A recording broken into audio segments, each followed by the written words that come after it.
imported, right? What are exports? It's going out. You're sending it out. The goods that you send out.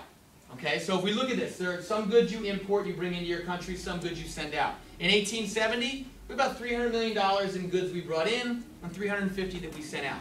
Well, look, just 30 years later, it's up to 1.3 billion in terms of what we bring in, and 1.35 billion in what we send out. This really shows you the result of the Industrial Revolution, our Unit 2, but also why the United States needed to export these goods. We had so many goods in America, we had to send them out. Right? We had to export them to sell them in other places because we couldn't consume this much. We couldn't consume all that we were making. We were bringing in other raw materials and things like that, but the United States needed these markets, and that's part of the reason for the open door policy. Now, if you look at your first summary, right, look at your notes so far. These would be the key points you should already have in there. So stop and take a second, look at your notes. If you've already got most of these down in your own words, then you know I'm doing pretty well at this. Right? I'm getting closer to being ready to take notes at the college level. If you were missing any of them, add them now.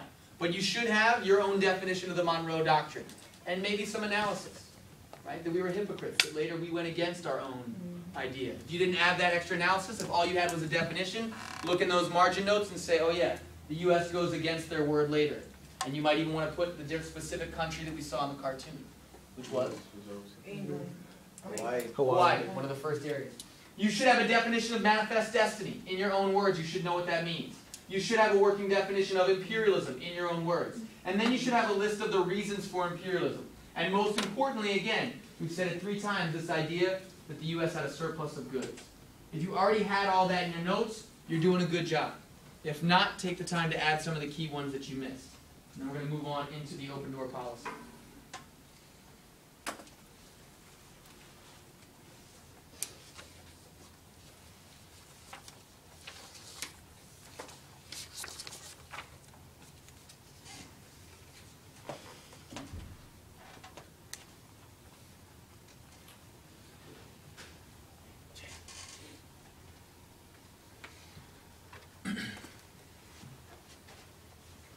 So that was kind of a history, a setting up of imperialism, why a country would be it, a little history of imperialism for America. As we move forward now, we start with the open door policy. And if you did the reading and you understood the effects of it, you know why we start there. But we're going to go through the open door policy. We're going to look at a couple key new vocabulary terms. You should be able to explain what a sphere of influence is, you should be able to explain the open door policy, and you should be able to explain the Boxer Rebellion. So we start now looking at China. As it said in your reading, at this time China was weak. It may be one of the biggest countries in the world, may have the most people in the world, but at this time, late 1800s, China was weak. And what happened was these other countries had started to establish spheres of influence. What is a sphere? Like someone who influenced them? Kind of like... No, what a sphere. Oh. It's like a ball, like a globe, right? So what they're saying is these little areas, like sphere, sphere, sphere, these little pockets where other countries had established some sort of influence. You've got Russia in the north, Britain in Beijing, Germany, Shanghai, Britain and Hong Kong. The next map shows it a little better, right? These little pockets where other countries had set up shop. So that Germany knew if they wanted to trade, this is where they're coming in. You know, France, if they wanted to trade, they're going to be coming through Macau. Japan, in these areas. They have these spheres of influence, these little areas in China where they were able to gain access, they were able to gain trade. What country is noticeably missing from this list? U.S. United States. The United States was left out. Yeah. Right? All these other countries have kind of chopped up their little piece and they have access and they're trading with China through there. The United States is left out. So in 1899, Secretary of State John Hay proposes the open door policy. And this cartoon kind of shows us that, right? You see all these other countries, they're cutting out their little sphere of influence. This is our little pocket where we're going to trade and we're going to have access to China. The U.S. is left out. Yes, sir. So the open door policy is basically, what's the name again? Yes? Oh, that's the no, United said- States. Oh, John Hay? Yeah. So he wrote the open door policy Right. as a U.S. Plan. Yeah. Right? Like if he's U.S. He's a U.S. government official. and he's saying, oh yeah, let's just go to another country. Yes. Just for no reason. Not for no reason. Why do we want to trade? No, trade? I'm not saying for no reason, but it's like he has no business over it. They don't want him. If they didn't want them. So they do want him. So China's like, oh, okay, yeah, come over. No, but what do we know about China? China, they isolated. They didn't know what was going on. They're weak. China, we didn't consult them, but they were weak. They couldn't do anything to stop it. What's more interesting is that none of these countries did anything to stop it. Right? We put this out to the world. We wrote this open door policy. Everyone's going to have equal access to trade. And none of the other European nations said no. We didn't bother asking China. They were weak. So when nobody says no, just like, okay, that's what we're going to do. Yeah, Celeste.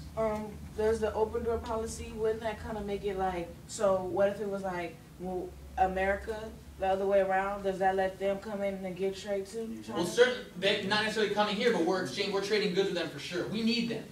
We need their markets. But remember, China did not want these other people, but they were too weak to stop it. All right, so the way I kind of look at this is the analogy, and maybe this helps make sense of it. How many people like amusement parks? The rides, right? All the best rides have that thing in the beginning, right? You must be this tall to ride this ride, right? Have you ever seen a tall person go up and be like, let's get rid of this restriction. Let's open it up and let everybody on. No, right? None of these countries needed the open door policy. They were already in. America's like the little short kid who's like, yo, let's just get rid of that height requirement. Let's just let everybody on, right? But nobody did anything to stop it. So next thing you know, the open door policy happens, and now everyone's trading with China. And the U.S. is in just like everybody else. America was The jealous. open door policy was really like around the same time as the Monroe Doctrine. No. The Monroe Doctrine was 70 years earlier. Yeah, 'cause you said that they saw people not that they don't come. Right. This is much, much later. And, Yeah, this is 70 years later. Now the United States is powerful. But remember, we need it. We need this market. We need to trade with China because we have all these goods. All right? Now here's another cartoon that shows a different perspective. And maybe not a very accurate one. Here we see a land grabber, right? Grabbing China. Who do you think the cartoon is referring to as these land grabbers? United States. Imperialism. No, not U.S. We didn't have any land in China. Oh yet. yeah, well, Who did have land in China? Britain. Japan, Germany, right? The other countries that had already grabbed a sphere of influence. And here, Uncle Sam with a little axe says, I'll have to stop this some way. He's going to chop the hand off, and it says neutrality and integrity of China. Oh, okay. But we didn't really care about the integrity of China. We cared about, we need to trade with you. Yeah. So this cartoon is kind of biased for the U.S., but it's showing that, oh, we can't have these other countries grabbing all this land. We should make it equal for everyone. Yeah. So it's saying that without the U.S. interfering, that France and the other countries were just going to take over China? Basically? No, they were just going to keep their little sphere of influence. Yeah. Right? They all had their own. They were already in. We just said, let's open it up for everybody. And that's what we did. All right? If China was Now, what happens, though, is now you have a whole bunch of Chinese people that are not very happy that we're there. And this leads to the Boxer Rebellion. So now, you have all these different Westerners coming in, right? I mean, I've traveled to Asia, right? You stand out, like, period, point blank. Like, if I walk down the street, I was in Japan, it's like, yeah, you're noticeably different, right? You stand out. So now they have all these Westerners, all these French, German, English, Americans, all these Westerners walking through China. And all these Chinese who had been nationalists who didn't want any foreign influence, who didn't want these people here. So they rebel. It is not the government, but a group that we called the Boxers, because they used like martial arts, right? They fought with their hands. So they try to fight back. But the United States and all the Western countries, they send their military in, they put down rebellion, and to make it even worse, they make China pay reparations. You studied reparations last year in world history? Yes. What does that mean, reparations? pay for your... Yeah, you lose the war and PS, you got to pay a bunch of money too. It's like a double loss. It sucks, right? So now China's made even weaker, but the key thing that we see here is that the United States got its way. All we did was write a paper, kind of bullied our way in, nobody said anything. They start a rebellion, we get the other countries to put it down with us. If we have to use force, we will. And this sets the tone for our foreign policy. When we see that this works, that becomes our policy. And this cartoon is probably a little more honest in terms of what happened. What do we have right here? China, right? Old, weak China. And you see all these European countries behind, ready to carve out their little sphere of And of influence. course America at the back. And in the back, Uncle Sam was like, hey, what are we doing? We're taking over China? Okay, let's go. I'm in. What are we going to do? I'm in. And it's saying, taking our place among the nations. the United States, a little late, we didn't have a sphere of influence, but we kind of jump in this imperialism parade, we create the open door policy, and this established the idea that if we need to keep open markets around the world, we will use persuasion and we will use force if we need to. And this sets the tone for the entire Unit 3 we're going to look at. Everything we look at from here out is basically following up that if we want open markets around the world, we're going to have them. Yeah. So does the open door policy create conflict because it opens trade for all other countries? Like if they can take over China, that means they can go to any other place and kind of take it over too? So when If who can go to China and take it? like U.S. Like if they can just go to China and just get in with like that easily, can they just go to anywhere else to get in? So wouldn't that just cause trouble between them two? They're like all of the main head powers because of like who has more territory or who has what? But remember, we're not taking over China. I'm just saying as far as trade, like It's trade. We're opening markets. So again, it's about how you spin it. The United States saying, look, we're opening up free trade around the world. We're opening markets for everyone. Really, we're bullying our way into a country that didn't want it. But since China was so weak and couldn't do anything about it, since all these other countries are still benefiting from it, and some people might argue we're still doing it, right? But this sets the tone for our foreign policy in the early 1900s. You'll see that we're going to get involved in Cuba. We're going to get involved in the Philippines. We're going to get involved in Puerto Rico, in Hawaii, right? We're going to start extending our influence and doing what we need to do to keep our economy healthy. Because we have a surplus of goods, we need to trade them around the world. But the reason we start with the open door policy is because this sets the tone. When we see that this works, this leads us to say, okay.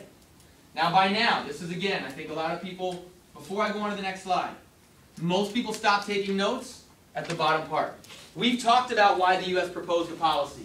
We've talked about what the effects were. But most people's notes are empty. So think back and answer. Even though there wasn't one slide with bullets on it, why did we propose this policy and what were the effects of it? Put it in before we go on to the next slide. Those last two.